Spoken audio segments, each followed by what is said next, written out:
Good morning, everyone. Myself is Sandeep Misra, and since 4 years I am teaching for GATE and ESE examination. और हम thermal subjects के faculty हैं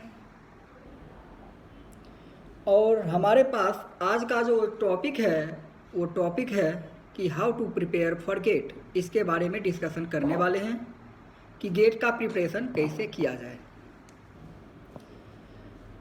तो आजकल बहुत सारे स्टूडेंट्स हैं जो कहीं से तो सुनते हैं कि गेट है क्या, और फिर वो क्वेश्चन को लेके एक ऐसे आदमी के पास भी चले जाते हैं जिनको खुद गेट के बारे में कुछ पता नहीं है, और वो लोग हमें गाइड करना फिर शुरू कर देते हैं। और ऐसे कंडीशन में जो गेट के बाबू सोना हैं उनका तो हालत ख़राब होने लगते हैं और 2 साल 4 साल तक प्रिपरेशन करते रह जाते हैं। तो प्रॉब्लम यहाँ पे आता है कि मेन जो है एग्जामिनेशन, वो एग्जामिनेशन कोई टफ एग्ज़ाम होता नहीं है। प्रॉब्लम यहाँ आता है कि हम जो प्रिपरेशन का स्ट्रेटजी बनाए हैं वो सही है कि नहीं। एग्जामिनेशन के लिए पढ़ने से ज़्यादा ज़रूरी है कि एग्जामिनेशन के बारे में पहले पढ़ लें, उसके बाद हम एग्जामिनेशन में लगेंगे तो वो चीज़ आसान हो जाएगा। तो प्रॉब्लम पहला क्या आता है इसमें कि गेट के लिए कैसे पढ़ें। तो सबसे मेन चीज़ आता है कि उसका जो सिलेबस है वो आपके सामने पहला नंबर होना चाहिए। उसका जो है प्रिंट आउट आप अपने सामने रख लें। अब ये सिलेबस देखने के बाद आपको तो एक आइडिया मिल जाता है कि ये सब्जेक्ट हमें करना है, लेकिन एग्जामिनेशन पास करने के लिए हमें ऐसा भी नहीं है कि हमें रिसर्च लेवल का नॉलेज होना चाहिए उस सब्जेक्ट में।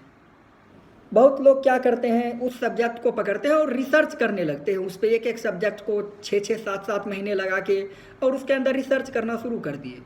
तो इतना भी हमें करने की ज़रूरत नहीं है। पहले हमें ये जानना चाहिए कि इस एग्जामिनेशन का रिक्वायरमेंट क्या है और हम कैसे पढ़ें इसको।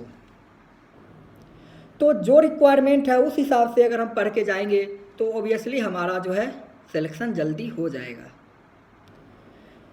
तो क्वेश्चन यहाँ से ये आता है कि कैसे पढ़ें। तो देखिए कैसे पढ़ें का क्या है इसका सॉल्यूशन, कि आपको गेट का प्रीवियस ईयर पैटर्न देखना पड़ेगा पहले, और एक चीज़ और देखना पड़ेगा। सपोज आप गेट 2023 में अपीयर होने जा रहे हैं। अगर 2023 में आप अपीयर होने जा रहे हैं तो ये 2023 जो है आईआईटी कानपुर जो है वो कंडक्ट करने वाले हैं इस गेट को। तो 2023 के पहले आईआईटी कानपुर ने कब गेट को कंडक्ट किया था वो आपको देखना है। 2015 में गेट ने कंडक्ट किया था, आईआईटी कानपुर ने गेट को कंडक्ट किया था 2015 में। तो आप जाएं 2015 का क्वेश्चन पेपर डाउनलोड करें। वहाँ से आप क्या कीजिए, परसेंटेज वाइज वेटेज जो है गेट का वो देख लीजिए। जैसे सबसे ज़्यादा कौन आया एग्ज़ाम में, किस सब्जेक्ट से आया। पहला टारगेट आपका पासिंग होना ही चाहिए, स्कोरिंग जो है वो सेकेंडरी रखना है। पहला जो है कंसर्न हमारा वो पासिंग पे रखना है। तो देखो सबसे ज़्यादा गेट में जो पूछे जाने वाले क्वेश्चंस हैं, सवाल हैं, वो आते हैं प्रोडक्शन से। और ये मैं नहीं बोल रहा हूँ, आईआईटी कानपुर ने 2015 में कंडक्ट किया था, उसमें 16% वेटेज उन्होंने रखा था प्रोडक्शन के। उसके बाद मैथमेटिक्स का सेकेंड वेटेज आता है, उसमें उन्होंने 13% क्वेश्चंस डाले थे। आउट ऑफ 100 जो है 13% मैथमेटिक्स के आए हैं। उसके बाद और बात करें तो फ्लूइड मैकेनिक्स जो है वो 11% था। इसी तरह से मैंने सारे सब्जेक्ट का वेटेज बना के रख दिया है। इस टाइप का है वो वेटेज, इस टाइप का हमने लिस्ट बना के रखा हुआ है। आप लोगों को अगर उसमें प्रॉब्लम हो रहा है वेटेज बनाने में, तो आप लोगों के पास हमारे टीम का नंबर है, उस पर आप मैसेज करें ये लिस्ट आपको मिल जाएंगे कि ईयर वाइज वेटेज जो है ये किस आईटी ने कैसे कंडक्ट किया, वो आपको मिल जाएंगे। और गेट में प्रोबेबली होता क्या है कि वो सेम पैटर्न को रिपीट करते हैं, पैटर्न रिपीट करते हैं, क्वेश्चन नहीं, पैटर्न सेम रिपीट होता है, ये बात आपको ध्यान में रखना है। और वही वेटेज भी रिपीट होता है, अप्रॉक्स वही वेटेज रहता है। अगर आप इस तरह से पढ़ के गए तो भी आप 50 क्रॉस कर जाएंगे। पहला कंसर्न पासिंग पे रखना है, उसके बाद हमें जो कंसर्न रखना है स्कोरिंग का रखना है। ये भी नहीं है कि जस्ट हम पास कर गए तो हम बन गए बहुत बड़ा टॉप आदमी हो गए, ऐसा भी नहीं है। पासिंग मतलब एक कॉन्फिडेंस आपके अंदर आ जाएगा कि आप पास कर सकते हो, उसके बाद आगे बढ़ेंगे तो आप उस सब्जेक्ट को हिला के रख दोगे। इसलिए हमारा कंसर्न ऐसा होना चाहिए और सटीक अप्रोच होना चाहिए। उसके बाद आता है कि पढ़े कहाँ से। सारे सब्जेक्ट में, सारे ब्रांच में ऐसा ही रहता है वेटेज, लेकिन हम जो फोकस करके बात कर रहे हैं वो मैकेनिकल के ऊपर करने वाले हैं। तो उसके बाद आता है कि कौन सा बेस्ट रिसोर्स है, पढ़े कहाँ से, बुक कहाँ से लाएं, कौन सा बुक पढ़ें। ऐसा भी ना हो कि एक बुक पढ़ते गए, उसमें अच्छा नहीं लगा तो फिर दूसरा खोल दिए उसी सब्जेक्ट का, फिर वो अच्छा नहीं लगा तो तीसरा किताब खोल दिए, ऐसा होता है जनरली। तो ऐसा बिल्कुल नहीं होना चाहिए। आपके पास एक सटीक गाइडेंस होना चाहिए। हमारे सारे टीम जो हैं उन्होंने बुक्स के ऊपर भी बना के वीडियो डाला हुआ है। ऐसा ही आप बेस्ट रिसोर्सेस के लिए आप उस वीडियो को देख सकते हैं, जहाँ से आपको एक अप्रॉक्सीमेट आइडिया मिल जाएगा कि किस सब्जेक्ट को किस सब ऑथर के बुक से पढ़ना चाहिए। तो ये सब्जेक्ट का आइडिया वहाँ से आपको मिलेगा, प्लस ये वेटेज आपको देख के ध्यान में रखना है। थर्ड पॉइंट जो हम बात करने वाले हैं वो मतलब उस टॉपिक के ऊपर जो भी डिस्कशन होगा वो आपके ऊपर डिपेंड है सारा कुछ। हमें आपके बारे में ये पता नहीं है कि आपका कौन सा सब्जेक्ट स्ट्रोंग है और कौन सा सब्जेक्ट वीक है। वीकनेस और स्ट्रेंथ वो दोनों आपको पता होने चाहिए आपका। तो जो सब्जेक्ट आपका वीक है और उस सब्जेक्ट में भी जो टॉपिक आपका वीक है उसको बार बार करें।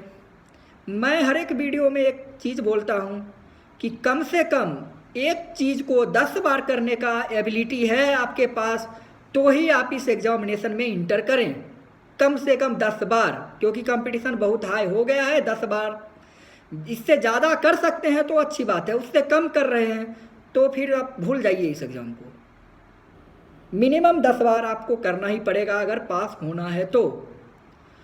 उसके बाद क्या है, वो 10 बार कर लिए, आपको प्रैक्टिस हो जाएगा। वीकेस्ट पॉइंट को सर्च कर लिया, उसके ऊपर काम कीजिए, आप बार बार उसको कीजिए। वीक सेक्शन जो है आपको उसको बार बार पढ़िए। फिर अगला जो टॉपिक आता है आपका जो स्ट्रेंथ है, मतलब जो स्ट्रॉन्ग है, उसको एकदम छोड़ भी नहीं देना है। उसको वीकली 2 से 3 बार रिवाइज कीजिए अभी। और जब भी वीकली रिवाइज करेंगे तो आपके माइंड में वो आके जो है वो कंसेप्ट लॉक हो जाएंगे और आपको ध्यान में रहेगा कि क्वेश्चन कैसे सॉल्व करना है।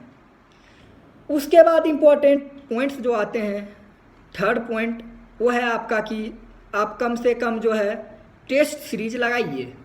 आप जिसका भी लगाना चाहते हैं, जो रिसोर्सेस आपको अच्छे लगते हैं उसका लगाइए टेस्ट सीरीज।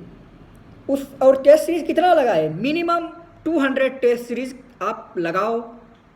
उससे आपको क्या होगा, उससे आपको ये फ़ायदा होगा कि आपके सामने क्वेश्चन जब न्यू आएंगे तो आपके अंदर एक कैपेबिलिटी आ जाएगा कि उस क्वेश्चन को कैसे हैंडल करें। बहुत टाइम क्या होता है, नया क्वेश्चन आते ही बच्चे के दिमाग में हेक्टिक होने लगता है, अरे ये तो न्यू है, हमने तो देखा ही नहीं है इस क्वेश्चन को। और वो कर सकता है फिर भी छोड़ के आता है और घर आने के बाद पता चलता है अरे ये तो आसान था। इसलिए आप टेस्ट सीरीज लगाइए और कोशिश कीजिए कि 200 टेस्ट आप दे दें। उससे आपका जो है अंदर का डर जो है, नया क्वेश्चन देख के जो डर लगता है वो ख़त्म हो जाएगा। और आप गेट को फोड़ के रख दोगे। ऐसा है ये टेस्ट सीरीज का इफेक्ट। तो हमने सब्जेक्ट के ऊपर बात कर लिया, वेटेज आपको पता होना चाहिए, टेस्ट सीरीज कैसे लेना है, टेस्ट कितना देना है वो भी हमने बात कर लिया। उसके बाद आता है कि आप जहाँ पे पढ़ रहे हैं वहाँ का नोट्स रेफ़र कीजिए और साथ में टेक्स्ट बुक भी रेफ़र कीजिए, क्वेश्चंस उसके सॉल्व कीजिए। प्रीवियस ईयर क्वेश्चन पेपर है उसको कभी भी इग्नोर करके मत जाइए, उसको बार बार कीजिए। और बार बार करने का मतलब ये नहीं कि उसको रट्टा मार लेना है, उसको बार बार करने का मतलब समझ के करना है, उसको सॉल्व करना है।